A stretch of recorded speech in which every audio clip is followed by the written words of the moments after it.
The Storm Shred is easily Druid's best build and also the best speed farm build in Diablo 4 Season 14 right now. Shred currently tops the tower leaderboards. In general, is such a satisfying build to play. Thanks to all the new mythic uniques and the buffs to the Shred uniques, you will have such an easy time to speed farming the higher Torment difficulties, even with starter gear. All you need is the Storm Shepherd's 2-piece bonus that will allow you to cast Shred without spirit cost. You can also add in Malefic Crescent early on to get a constant spirit boost for a lot of additional damage. Just farm with some Real Walker, they always drop a lot of set charms and you should get this pretty easily. For the Malefic Crescent, just farm the beast in the ass. First of all, some topics, and I think one of the biggest problems in Season 14 right now is the defense.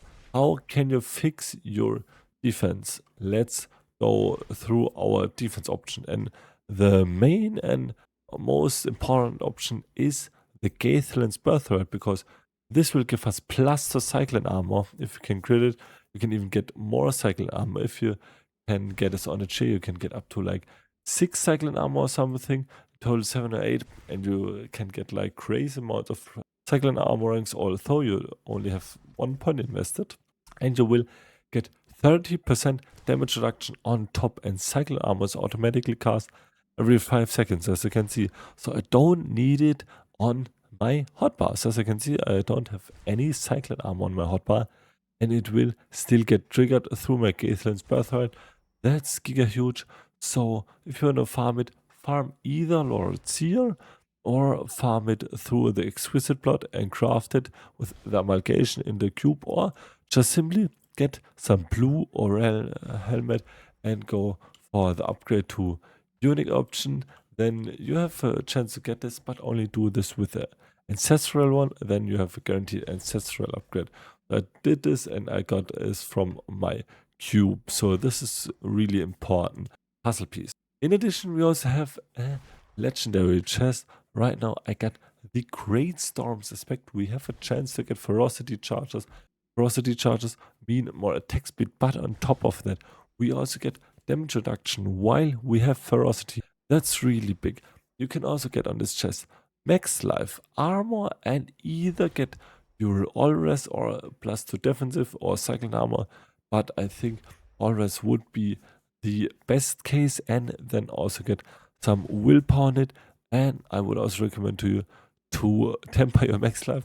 Honestly, I just forgot to temper it, and then you have even more life. So yeah, then we also have the aspect of the debilitating toxins on our pants, where we're gonna get damage reduction and also poison mist deal 50% less damage to you. That's kind of another bucket. And then also here you can get some max life, some armor, some always on it. Later on you won't have a Tibol's Will because you will get more damage, but until you're still really squishy, get legendary pants and only switch to Tibol's Will when you're really pushing like tower something. But for a normal T12 farm, I would recommend to you to farm just with legendaries, because you are squishy anyway. And besides that, just get max life on all of your tempers, and I also got the max life temper on my amulet. Before we jump into the details of the build, please leave a like and a sub. I would appreciate it a lot. Now also write down your current plans of Season 14 and how it's going for you. Did you find really some good mythic uniques, and with which build and class you gonna play at the moment. So next up, which ultimate do we use? So it's pretty simple. We're gonna use the Crystal Rage with Ifestar Totem. So Crystal Rage is now a werewolf skill, and we can use it as a werewolf skill. In addition, we're gonna use it with the 200% cornered beast. I will also show you some snapshotting mechanic that is kind of still in the game, but yeah, that's another topic. And how can you reduce now the cooldown of your Crystal Rage to get a near 100% uptime? So there are different options. First of all, get the cooldown reduction modifier for your Crystal Rage, so you will have a lower cooldown.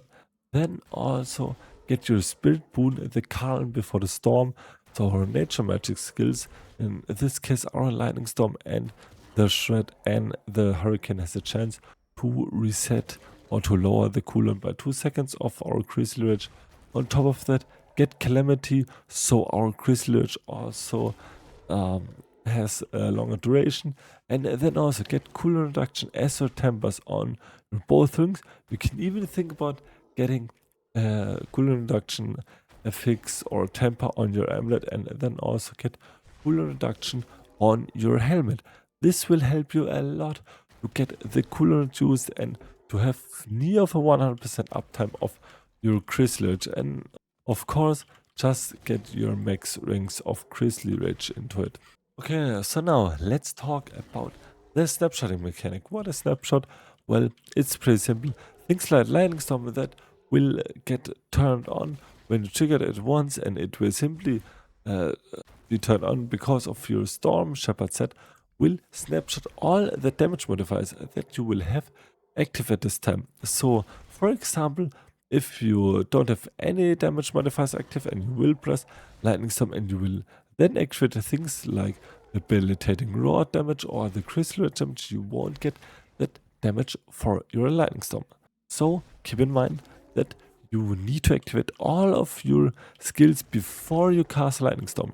And even the 40% attack speed of the wolves, you need to wait for them after they crit it, so you will get the attack speed, and then you kind of need to re-enable Lightning Storm for the max benefit. So it is pretty simple. Get your Hurricane on, then turn on your Grizzly Rage, then cast Debilitating Roar for more damage, and then cast Lightning Storm, and now you have the maximum benefit of your Lightning Storm. As I said, you can even go for the Ferocity stacks and then re-enable it for getting even more damage. So speaking of Debilitating Roar and more damage, how we get this? Well, through our Dark Howl. And thanks to these cool unique gloves, we can cast now our Debilitating Roar as a werewolf, and we're also gonna get up to 80% more damage while we're in werewolf form, and if you have it on mythic, I think even up to 100% or something. That's giga huge. In addition, I think the set modifiers on this item is critical strike damage and critical strike chance, or will pump critical strike chance, or lightning damage multiplier. I don't know, but this is a pretty good gloves, and this will give you a lot of them. So yeah, take this, and this will enable your Debilitating Roar, that we're gonna get more damage, and we get even more with the Debilitating Roar effects increase. And then last but not least, the Storm Shepherd set. These are the reason why you don't need any spirit and why your spirit constantly drags down and up. So yeah, get your 5 piece. At first, if you only have like 2 or 3 pieces, get 2 pieces, then 2 of Blood of Red Wolf Moon, and then get your 5 set if you have 5 set, and if you have a 6 slot of your Heraldic Seal, then also get Azeroth. But I will target this in another video when I got this and when I gonna push into the higher tower ranks. And we also got the Malefic Crescent, which will give us that crazy spirit regeneration. And what does this amulet do? It will cast the Blood Howl every 5 seconds while we're in werewolf form, and we're also gonna get up to 60% bonus damage on it. And on top of that, we have Spirit Howl enabled, so we're gonna restore spirit instead of life. In addition, we also have healing, so after we crit it, we also gonna generate even more spirit. And on top of that, we're gonna get a movement speed on it. Speaking of movement speed, how can we increase it? That's no problem. Just get your Blood Howl with movement speed, that's always on. Get your Hurricane with movement speed, that's always on because of the Storm Shepherd set. Then get your Lightning Storm with movement speed, that's always on. So then if you're speed farming, also get the Spirit Boon with advantageous piece, where you're gonna get movement speed. But this is the additive multiplier, and make sure, because this is multiplicative modifier, that means that this modifier will get taken into account of your gear pieces. So if you have 100% movement speed here, just back out of it. You cannot get any more of it because they're kind of 2 buckets: multiplicative movement speed and additive movement speed. but then also get movement speed on your boots. Try to J movement speed and also get your movement speed temper on it. Later you want to have crowd control duration because of the Azeroth combo. So also another big defense topic is our POC Q rune. Because of the Q rune, all our other bulwark will get constantly casted with the resolve stacks and with some fortify and unstoppable. That's really big. And after we spend 300% of our maximum resource, we gonna cast this barrier. And because we constantly casting our spells with the max build, we're gonna get this pretty fast. And I also got the Moni mod. After I cast Horseshred, we're gonna get the Dark Shroud that will reduce our damage. Later on you also want to have the Tool rune where you're gonna freeze enemies because of the Azeroth combo, but that's only for tower pushing. As I said, that's kind of important at the beginning. So now speaking of the drop location of our Unix, Gaethan's Birthright, you will get this on Seer or on the Exquisite Blood to amalgate it. Then Dark Hole, this will drop from Beast in Ice, I think. Then our Wax and Gibbous, this will drop from Seer. If a Star Totem will drop from the Harbinger of Hatred. Then our Malefic Crescent, this will drop from Beast in Ice. I think Dark Hole will drop from another boss. But yeah, I will put it in the description of this video. So with that and with the aspects of your Great Storm aspect, the debilitating toxins, the overcharge aspect, which is also pretty important for your vulnerable source, so you can get enemies vulnerable with the overcharge aspect, and you're also going to do more damage against vulnerable enemies. Later on you want to have it as your amulet modifier, and now we also have the Great Storm aspect, so you either want to have Great Storm or your overcharge aspect on your amulet. With the Great Storm aspect you also have access to ferocity stacks with up to 20% ferocity stack. We also have the rushing aspect on our ring.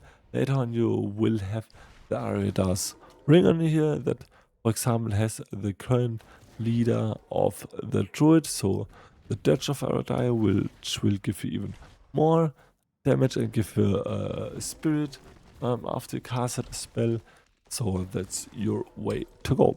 For the normal affixes, pretty important, just get all of your damage multipliers, so lightning damage multiplier, crit strike damage multiplier, all damage multiplier, then get your crit chance up to close 100%, then get some attack speed and then also willpower. For your defensive ones, get max life, things like defense skills or cyclone armor, and always on your pieces. For utility, just movement speed. You can offer this build boon, as I said, advantageous piece only if you don't have 100%, but later on you want to go for prickle skin, so you're gonna do more damage.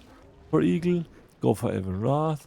For a wolf, go for Calamity, and then for a snake, go for Masochistic and Calm Before the Storm. So we're always gonna heal and get Berserking, and we're gonna do more damage with it. Calm Before the Storm to reset our Grizzly Rage. So speaking about Grizzly Rage and our skills, on our skill tree, we leveled Grizzly Rage with the Coronat Beast. Why Coronat Beast and not Avatar of Nature? Because all of our werewolf skills, which is Lightning Storm and Shred and Debilitating Roar, and our Grizzly Rage can get cast as our werewolf form, so we can play with Coronat Beast. Also go for Unstoppable and the cooldown reduction. So now our two main spells, we got first of all Shred with the healing, so we're always gonna heal. We're also gonna get more spirit through our blood hole. Then werewolf and also storm shred, pretty simple. And then also cast speed, so we're gonna cast faster with our shred. Then for our next main spell, Lightning Storm Max, we can either go for additional strikes or damage bonus. I like additional strikes at the moment, but damage bonus is also pretty strong. Fear of the Storm, so it will always be activated and just moves around with you, and then also movement speed. Then for our 3 defensive skills, get the most of the bulwark ranks that you got left after you got points into Shred and Lightning Storm and Crystal Rage. And then you can shatter points with Debilitating Roar. With the Earthen Bulwark, get Fortify and Healing, your Travertine Bulwark, and your Unstoppable. Then for Cyclone Armor, get your Reversal, so we're gonna get additional. So for your Cyclone Armor, get either Reversal or Greater Cyclone Armor, so we will get even more bonuses for it. As you can see, we're gonna get up to 80% all resistance. That's really great. For speed farm content, I would recommend Reversal. If you're still progressing or doing some tower pushes, then go for Greater Cyclone Armor. Also go for resistance, so we're gonna get even more resistance. And here don't need anything, yeah, because we're not doing damage with it. Then for Blood Howl, as I said, Spirit Howl, Healing and Movement Speed, and for Debilitating Roar, that will let us do more damage through the Blood Howl unit, and also will slow down our enemies. Go with the Booming Roar, so the effects will get even enhanced. Then for the increased duration, so we're gonna get more duration of Debilitating Roar, also the cooldown. Then also get 1 point to Wolves, Thrill of the Hunt, and attack speed, so we're gonna always get 40% attack speed, and then Hurricane with Weaken, Movement Speed, and Jericho, so it's a core skill, and we're always gonna benefit from these things. So now for a Paragon board, I rushed to all of my nodes, to Lust for Carnage, to Thunderstruck, to Constricting Tendrils. That's also the way how we gonna poison the enemies. We're gonna deal increased damage to poison enemies, but we're also gonna poison our enemies, and that means we can make use of heightened malice. So we're gonna deal more damage against poison enemies, and additional up to 5% times 4. With Lust for Carnage, we're also gonna get Spirit and more damage, and with Thunderstruck, we're gonna get 70% Storm Skills damage. After that, go for the Fang and Claw in your first board, the Keeper in your second board, the Full Metal in your last board, and then I think you will go for the Spirit on here, and then go for Fang and Claw here, but you can also check out my Charm Planner out. And then after that, try to go for the Death Notes first, so you can survive better. Things like max life, all resistance, here max life, then here's some all res, here max life, and after that go for some more increased bonus, so you will get more bonus for your cliffs, and after that at last go for things like Nature's Will and all of the damage modifiers. I also got Mercenaries right now. I got right here because I'm still leveling it. Well, it's already max, but you can take Subu with more crit strike damage, and as a reinforcement you can also take Alkin. For my warplanes currently I got for my warplanes currently I got 3 Fistbars here. Send in the Talismans pretty easily. 5 set bonus, and for the last one take Azura. So I hope I could show you a pretty cool endgame build guide, which you can easily clear Torment 12. You don't even need Mythic Unix with it, and that will do so much damage. So write down your current Torment tier, your Paragon, and also your build in the comments down below. And also, if you liked the video, please leave a like and a sub, and leave a follow on Twitch. I would appreciate it a lot. And until next video, bye.